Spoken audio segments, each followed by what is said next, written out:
Now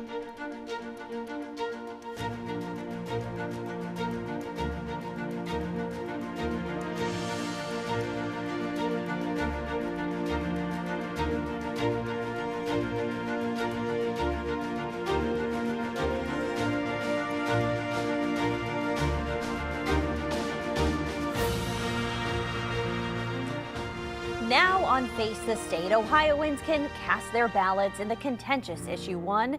And in a somewhat unusual sight, the lines were out the door on the first day of early voting. Thanks for joining us for Face the State. I'm Lindsay Mills in for Tracy Townsend. 10 TV News reporter Kevin Landers kicks off our coverage this morning. Early voting has just begun for the special August election starting August 8th. As you can see behind me, the line is beginning to grow outside the Franklin County Board of Elections as people cast their votes. Now, while Issue 1 would not flat out ban citizen-initiated amendments, it would make them harder to get on the ballot and harder to pass if Issue 1 passes. And while a lot has been made about the impact of this election on abortion and marijuana, there are other interested parties looking at this issue for much different reasons. Ohio's farming community is supportive of Issue 1 because it wants to make it harder for voters for citizen-initiated livestock standards to get on the ballot and pass. They don't want what happened in California to happen in Ohio, where a citizen-initiated amendment mandated certain practices on livestock and blocked producers who didn't meet those standards from California's market. The Ohio Fraternal Order Police came out in opposition to Issue 1 because the union wants to reserve its ability to bring an amendment to the ballot if the legislature were to ever chip away at collective bargaining or pass right-to-work laws that would weaken police unions' positions. We spoke to those waiting in line today who are about to cast their vote. People have wondered about this August election, what the turnout will be because it's in the middle of summer. Are you okay with having an August election, or do you think it should have been I'm okay with having any election at any time. When corrupt people do wrong, it's up to us to do what's right, and that's to get them out of office and put in people who are going to do what's right. Well, I prefer to have voting when the majority of people will turn out. I think that would give the most honest evaluation of how people feel. The latest number from the Franklin County Board of Elections shows they've already processed 10,000 absentee ballots that will go out today. There are 25 fewer polling locations in Franklin County because some of those businesses already had prior commitments. We'll stay on top of the story and bring you the latest on this election tonight at 5 o'clock. Reporting from the Franklin County Board of Elections, Kevin Landers, 10 TV News. And as Kevin mentioned, Issue 1 is also launching controversy when it comes to abortion in Ohio. 10 TV's Tara Jabbour was there this week as Democratic leaders held a rally against Issue 1. Democratic leaders stood together outside the Franklin County Board of Elections. They all want one thing: for people to vote no on Issue 1. This is the greatest affront to democracy in the state of Ohio's history, and the most important thing that you have ever voted on in your entire life. Make no mistake about it. Mayor Andrew Ginther says putting Issue 1 on the ballot is bad for workers, women, and the democracy. He believes the people of Ohio won't let it pass. This attempt to take away the will of the people, voters' rights. It's undemocratic. House Minority Leader Allison Russo says the special election is about reproductive rights. In November, abortion may be on the ballot for Ohio voters to decide. They are counting on voters being asleep on this issue, but I actually believe that voters are paying attention, and you see that here. Several people showed up on the first day to vote to ensure they're able to have their voice heard. I'm passionate about this issue because I'm passionate about democracy and about voting, and that everyone has an equal say in what goes on in their government. Others told us they came out to vote today to protect the weight of their vote. I think this Issue 1, is kind of a way that legislatures try to take over and take away our vote. And so I'm voting no on Issue 1. Tara Jabbour, 10 TV News. The chairman of the Ohio GOP is encouraging Republicans to vote early. Alex Triantafilou says he already voted on Issue 1. He says raising the voter threshold will protect Ohioans' constitution from special interests. Here's what he had to say to those who think Issue 1 is in response to the potential abortion measure on November's ballot. If you think this is only about one issue, I think you should stop and listen to what we've said. And I think if the abortion question weren't at issue, I think we would frankly have widespread support for what is just a very commonsensical, good government measure to protect the foundational document of the state. And Triantafilou says if voters want to amend the state constitution, they should need broad support to do so. Ohio's U.S. senators are sounding off on issue 1 from Washington. Senator Sherrod Brown tweeted this on Tuesday, saying, quote, Ohio today is the first day of early voting for the August 8th special election. Vote no on issue 1. Then the senator shared a link to polling locations in the state. As you may expect, Senator J.D. Vance shared different feelings. It might be abortion next year. It could be legalization of drugs the year after that. It could be a particular corporate practice the year after that. It could be another social policy or a school policy the year after that. The way that we do things in Ohio, I think, is that we let our elected legislative representatives, they make most of the public policy. And then when we have a very strong sense of an issue and we can get 60% of us to come behind it, then of course we can let our voices be heard through the constitutional referendum process. And Senator Vance says he thinks issue 1 is about protecting the Constitution. Early voting is open every Monday through Friday leading up to August 8th and the first weekend in August. Go to your County Board of Elections to cast a vote and stay with Central Ohio's news leader for continuing coverage. We know companies like Intel are creating thousands of jobs here in Ohio, and this past week we learned how that workforce will be trained fast. First Lady Jill Biden spoke in Columbus City Council chambers this past week, applauding the collaboration between Columbus State Community College and city leaders to train the workforce of the future. As part of the new Workforce Hub, launched Wednesday, Columbus State Community College will work with partners statewide to quadruple the number of students in engineering. And then this fall, the college is launching a new certification program developed with help from Intel for semiconductor technician jobs. The idea is to get people started and connected as soon as possible. They'll continue their education as they're working, but really having an earn and learn opportunity built into the curriculum was intentional. I'm so excited to see how this work changes people's lives here in Columbus and in other hub regions. And those other hub regions include Augusta, Georgia, Baltimore, Phoenix, and Pittsburgh. There was a moment of contention at the U.S. Capitol over 2 words used on the House floor, and it involved a congresswoman from Ohio. My amendment has nothing to do with whether or not colored people or black people or anybody can serve, okay? It has nothing to do with color of your skin. Representative Eli Crane of Arizona used the term, as you just heard, colored people on the House floor. Ohio 3rd District Congresswoman Joyce Beatty, former chair of the Congressional Black Caucus, quickly responded. I'd like to be recognized to have the words colored people stricken from the record. I find it offensive and very inappropriate.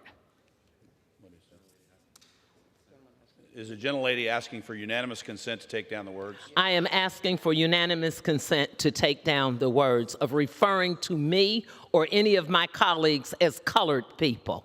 Lawmakers were discussing a series of amendments to the National Defense Authorization Act.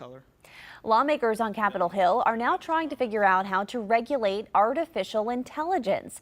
Elon Musk announced his launch of his own artificial intelligence company this past week. Lawmakers say the fast-moving technology poses major threats to national security, the U.S. economy, and American jobs. Lawmakers on both sides of the aisle agree artificial intelligence should be regulated.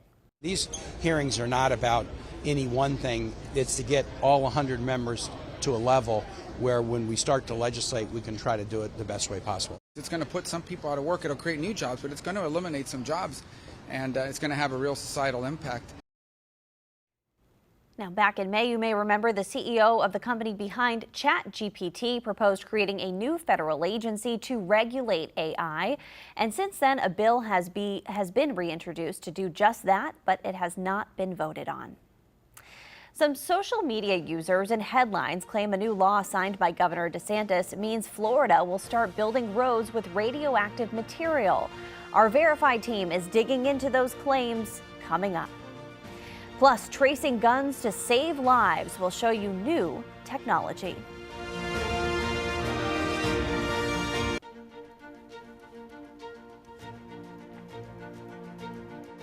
It's just a matter of getting the equipment and the training and the scientists deployed with the police to fight back against this plague of gun violence that's just killing us.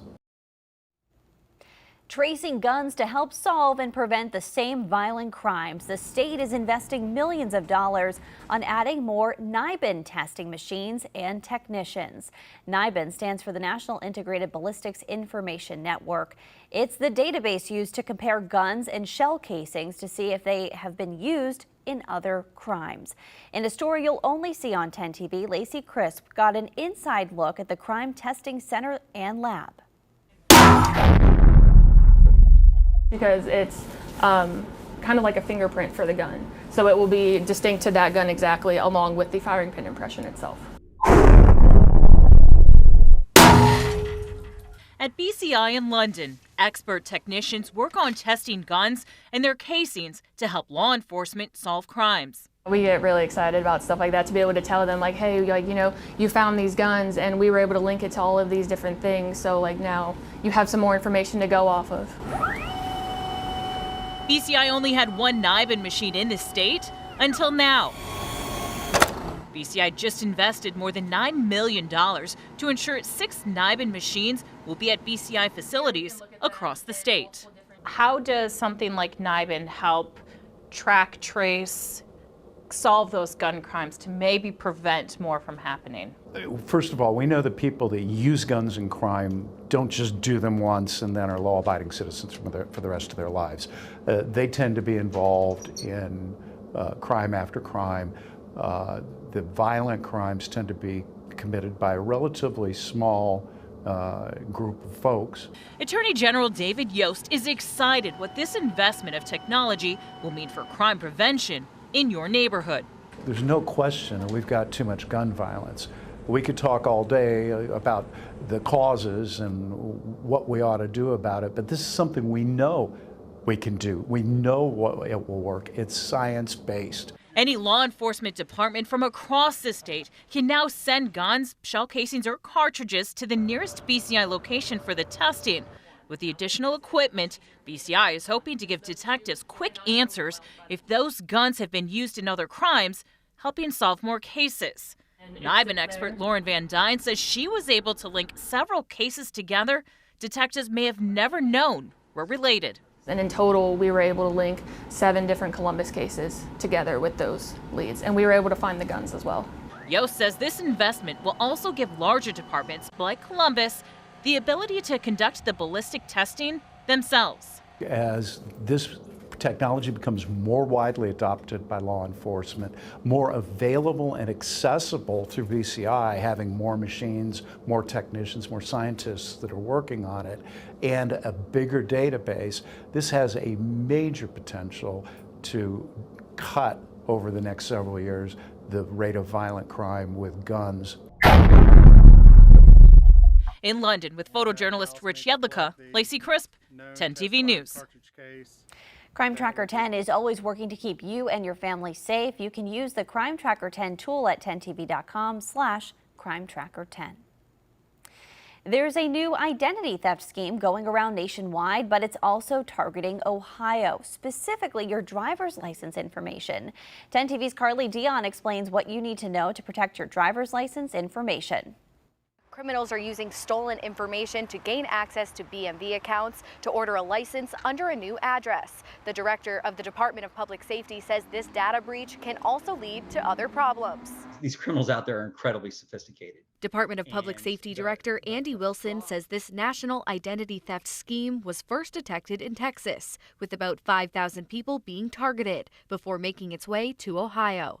We're very fortunate here in Ohio. We caught it very early. Wilson says criminals are accessing people's identities to log into OHID accounts to change their address and then request a new driver's license be issued. I think what's incredibly important is they have not stolen those identities from an Ohio system. These thieves are using stolen information from an unknown source to then answer account security questions to access personal accounts. Wilson says they found about 90 attempts of this scheme in the Ohio system and were able to stop about 30 of them. They're now addressing the issue by looking more closely for indicators of this criminal activity. We've been very successful in stopping this in its tracks. The BMV is sending out postcards to anyone who makes changes to their online profile, asking you to contact them if you did not make changes to your account. Wilson says if someone is able to use your identification, it can lead to other fraudulent activity. If I can go get an ID that represents the BU, there's all kinds of things I can do. I can go open bank accounts. I can, apply for lines of credit. So Wilson adds it's important to be vigilant. If this happens to you, contact the BMV and file a report with law enforcement. And keep in mind, if it doesn't feel right, it probably isn't right. Wilson says with these resources in place, they believe it's unlikely additional fraudulent requests will be mailed. Carly Dion, 10 TV News. And last year, our 10 Investigates team looked into the Ohio BMV and whether it was violating federal law by selling drivers' data. You can read that full story by going to 10tv.com/10investigates. We're learning where you might be able to charge your future electric car. We'll map out what we learned this week from state leaders coming up.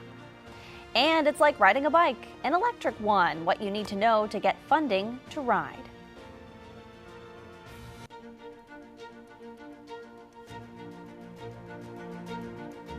Florida recently approved using a radioactive material to build roadways. Brandon Lewis from our National Verify team explains why you won't see it used anytime soon.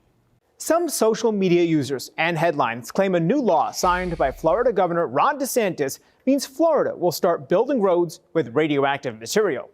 Several Verify viewers asked us whether this means Florida will start construction soon. Using these sources, we can verify that these posts and headlines are misleading. And here's why. In June, DeSantis signed House Bill 1191, which adds phosphogypsum to a list of recyclable materials that can be used to build roads. Phosphogypsum is a cement-like radioactive byproduct from the manufacturing of fertilizer.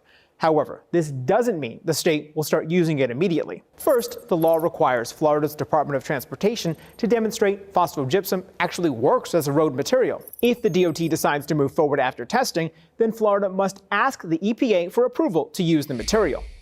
In 2020, the EPA conditionally approved using phosphogypsum in road projects, but reversed its decision a year later amid concerns that it could expose the public and road construction workers to an unacceptably dangerous cancer risk. With your Verify, I'm Brandon Lewis. 27 new electric vehicle charging stations will soon be built here in Ohio. Governor Mike DeWine announced those stations earlier this week. They'll be installed no more than 1 mile off an interstate every 50 miles. Each site will include at least 4 charging ports. Right now, just over 52,000 Ohioans drive electric vehicles. As more Ohioans purchase EVs, we want to make sure our infrastructure is prepared to accommodate them.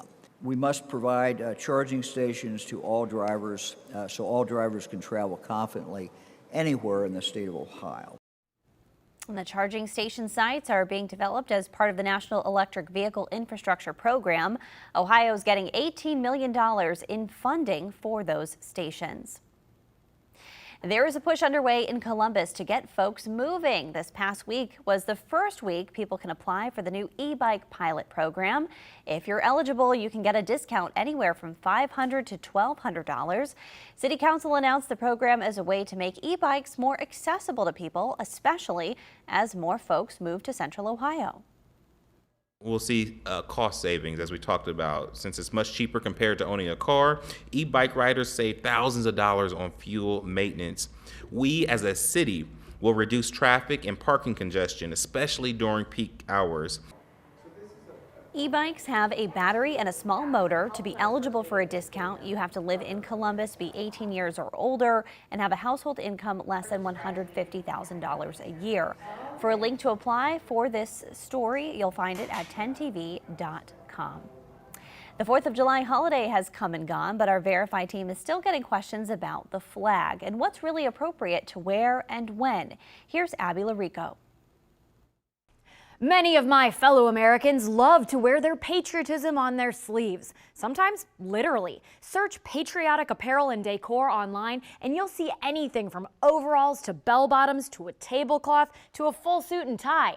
For some, it's symbolic of love of country. For others, a sign of disrespect. So are American flag branded items like these a violation of flag code? We turn to the flag code and several other sources here to verify. When it comes to clothing, the flag code states, quote, the flag should never be used as wearing apparel, bedding, or drapery, and, quote, no part of the flag should ever be used as a costume or athletic uniform. But not everyone interprets that the same way. For example, the American Legion understanding is that only means an actual flag can't be used to make clothing, and that stars and stripes patterns are a good way to show someone's patriotism. What they're talking about is you're not supposed to cut a flag up and make a pair of pants out of it. The flag code also references disposable items, paper napkins, for example, as items upon which the flag should never be, quote, printed or otherwise impressed upon. You don't want to see dirt smeared all over it or mustard from your hot dog spilled on it or things like that. At the end of the day, July 4th or any other, the flag code is technically federal law, but lacks enforcement mechanisms. A Congressional Research Service report on the topic defines the code as a set of guidelines that are declaratory and advisory only. There's no flag police out there that's going to come after you. So while the flag code itself may be up for interpretation, we can verify even clear violations are not criminal. It usually comes down to what was respectful and what's not, and the answer is respectful is in the eye of the beholder. With your Verified, I'm Abby Larico. And we're always working to verify claims you see online or anywhere else. Find us on Facebook, Twitter, or email us at verify@10tv.com. Christmas in July has a completely different meaning this week. The Mirth Project is a local nonprofit that links donors to the Christmas wish lists of at-risk teens. Money raised from this Friday's fundraiser will not only help these teens with basic needs, but also make their holiday wishes come true. And many of the recipients are foster children. And this morning, we're seeing how the kindness of donors has come full circle. Here's 10 TV's Angela Ann. Stepping inside your first apartment is a moment to cherish for most anyone. Hello. For Imani Turner, who just turned 23, this is my humble abode. She calls her new home a major upgrade in her life. Just being in foster care and also moving from home to home a lot of my childhood, I didn't really have that sense of stability growing up. Imani says she can now express her true self thanks to places like the Columbus Scholar House, a home specifically for former foster youth. She's also grateful to programs like the Mirth Project, which supported her with basic needs during her foster childhood. And then I got like some fun stuff, some comfort things, some clothes, and like, you know, all the good things, some snacks.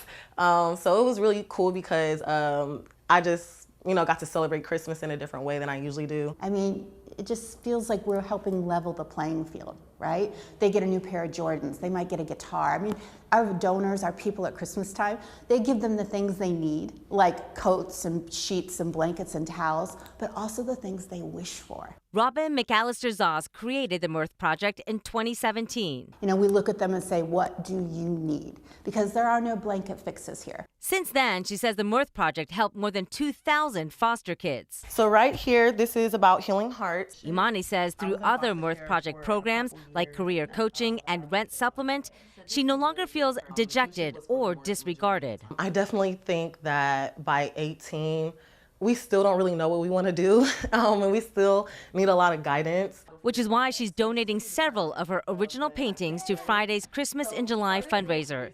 It's her way of giving back. So I just hope that, you know, my donation and what I'm doing is inspiring to someone else to just keep going, keep believing in yourself. And then we started partnering with area businesses to fill their community pantry. So on days when they don't have enough food on their own, they know they can find something downstairs. We've also partnered with Half Price Books and filled their shelves with books. We have a garden outside now that they can utilize to get fresh vegetables. Robin says she believes the Mirth Project is basically helping foster kids not only survive into adulthood, but thrive. And Imani is living proof. And that was Angela Ann reporting. Thank you all for being with us here today. We'll see you back here next week. Take care. And remember, if it affects you, your family, and Ohio, we're here to make sure those accountable face the state.